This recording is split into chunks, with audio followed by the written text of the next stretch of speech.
ఓం నమో నారాయణాయ నమస్వాయ. మహాభారతంలో సభాపర్వం అండి. సభాపర్వంలో భీష్ముడు శ్రీకృష్ణుని యొక్క అవతారాల గురించి చెప్తూ ఉన్నాడు. దెన్ హిరణ్యకశిపుడు వచ్చి తపస్సు చేశాడు. బ్రహ్మ వచ్చేసి అతనికి వరం ఇచ్చాడు. ఏ రకంగా పగలు కానీ రాత్రి కానీ ఇంట కానీ బయట కానీ దేవతలు కానీ మనుషులు కానీ రాక్షసులు కానీ మృగం కానీ పక్షి కానీ పాము కానీ అసలు ఎవరు ఏది కూడా చంపడానికి ఇల్లేదన్నట్టు. ఒకవేళ ఏదైనా ఆయుధాలు గుచ్చుకొని చనిపోతాయి అన్నప్పుడు ఏ ఒక్క ఆయుధం కూడా ఆయనకు తాగకూడదు, ఇది చేయకూడదు. సో ఇక హిరణ్యకశిపుడు వరదానంతో గర్వితుడై జనులందరిని కూడా బాధ పెట్టాడు. రాక్షస సంఘాలతో కలిసి అతడు రాజ్యపాలన చేశాడు. సప్త ద్వీపాలను ఓ రకంగా సప్తద్వీపాలు అన్నప్పుడు ఇప్పుడు 7 ఖండాలు అంటారు చూసారా, ఆ రకంగానే. బట్ అప్పుడైతే మొత్తం ఒకటే అంటారు. మరి సప్తద్వీపాలు అంటే మేబీ అప్పుడు కూడా ఉండొచ్చు. సప్త ద్వీపాలను, లోకాలను, లోకాంతరాలను తన బలం వల్ల తన వశం చేసుకున్నాడు.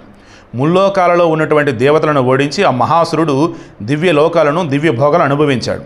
ముల్లోకాలను తన వశం చేసుకుని స్వర్గంలో నివసించాడు. వర గర్వం వల్ల ఉన్మత్తుడే ఆ రాక్షసుడు దేవలోకంలో నివసించాడు.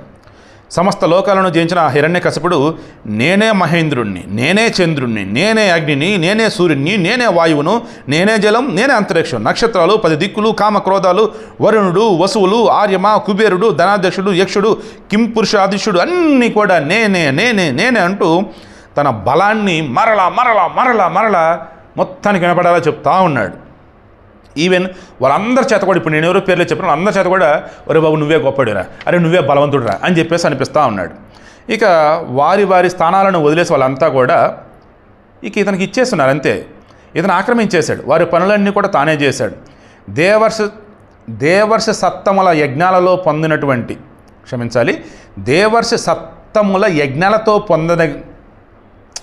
దేవర్షి సత్తముల యజ్ఞాలతో పొందదగిన స్థానాలను అతడే ఆక్రమించాడు. సో ఎన్నో యజ్ఞ యాగాలు కానీ చేస్తే కానీ ఒక ప్లేస్ అనేది, అంటే ఒక స్థానం అనేది మనకు రాదంటే ఆ స్థానాన్ని ఇతను ఈజీగా ఆక్రమించేశాడు. ఏ రకంగా?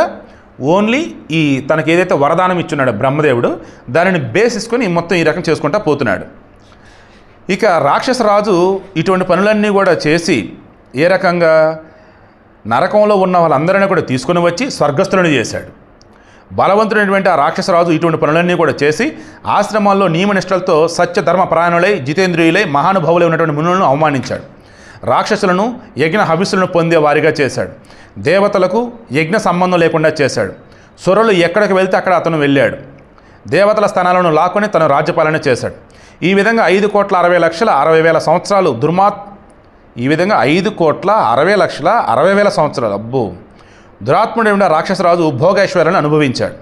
నాకెందుకో చాలాసార్లు అనిపిస్తూ ఉండిద్దండి, ఇందులో ఏవైతే సంవత్సరాలు అని చెప్పేసి 1000 సంవత్సరాలు అని చెప్తూ ఉంటారో, నాకెందుకు ఆ సంవత్సరం అన్నప్పుడు ఒక్కోసారి క్షణికాలం, అంటే ఇప్పుడు మనకి సెకండ్ ఎలాగో అప్పట్లో సంవత్సరం అన్నారా అనిపించింది.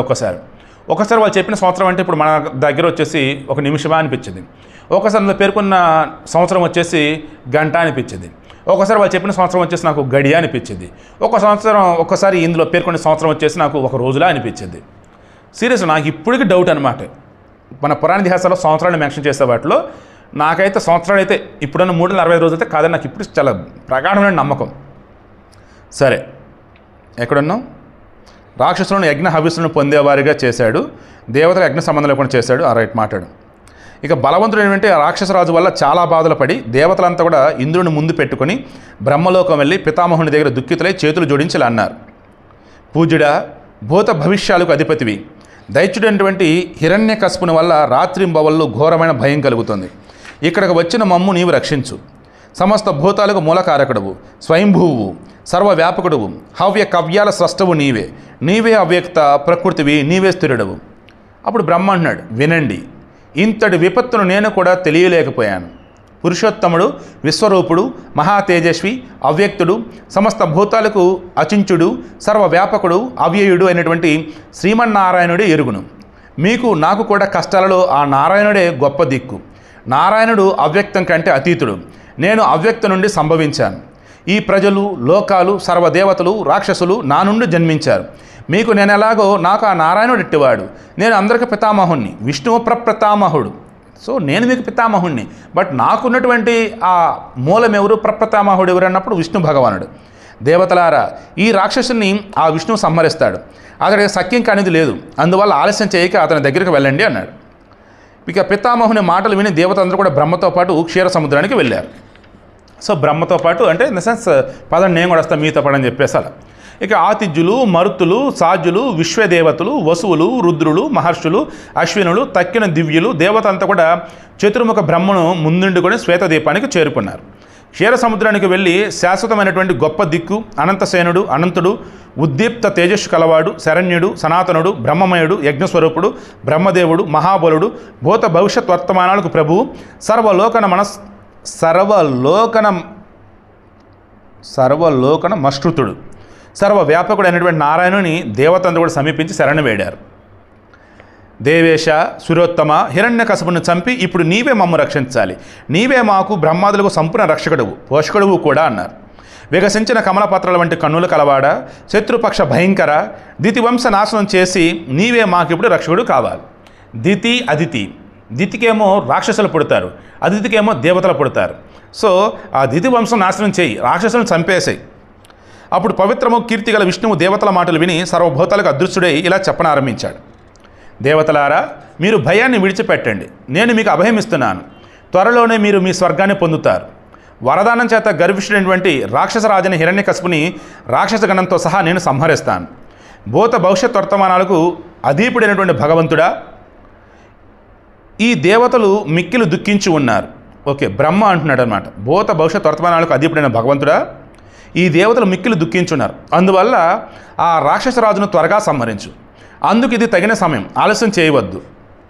శ్రీ విష్ణు భగవానుడు అన్నాడు, దేవతలారా, నేను త్వరలో వేగంగా ఆ దైత్యుని నాశనం చేస్తాను. అందువల్ల నీవు దేవతలు త్వరగా స్వర్గానికి వెళ్ళండి.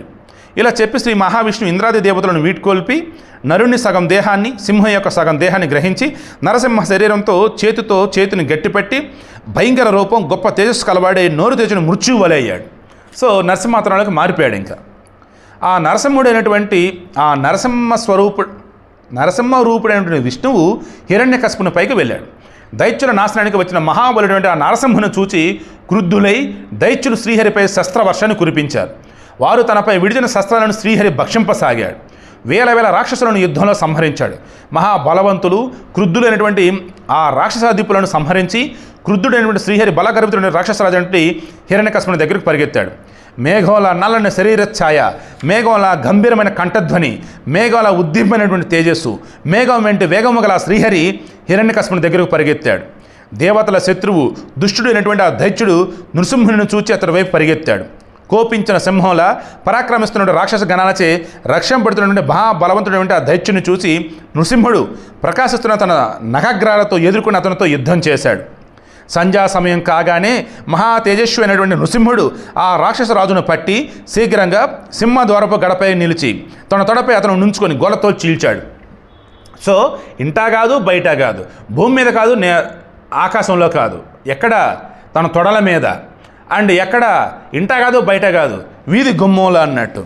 సో ఇక అతను పొట్టను మొత్తం కూడా గోలతో చీల్చేశాడు.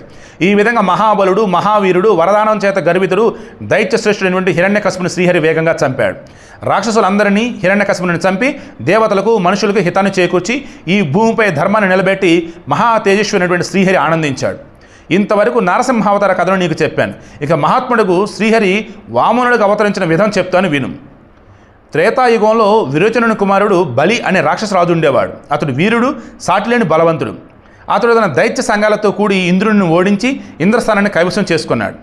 బలిచే భీతి నొందినటువంటి ఇంద్రాది దేవతలు బ్రహ్మను ముందు పెట్టుకొని క్షీరసముద్రం దగ్గరికి వెళ్ళి శ్రీమన్నారాయణ ప్రభును స్తుతించారు. దేవతలచే స్తుతింపడినటువంటి శ్రీహరి వారికి దర్శనమిచ్చాడు. వారి అనుగ్రహంతో అదితికి జన్మించాడు. సో అదితి ఎవరు? దేవతలకు ఆమె జన్మనిచ్చేది. దెన్ ఆమె కడుపును పుట్టినాడు. వాట్ నెక్స్ట్ రేపు డిస్కస్ చేద్దాం.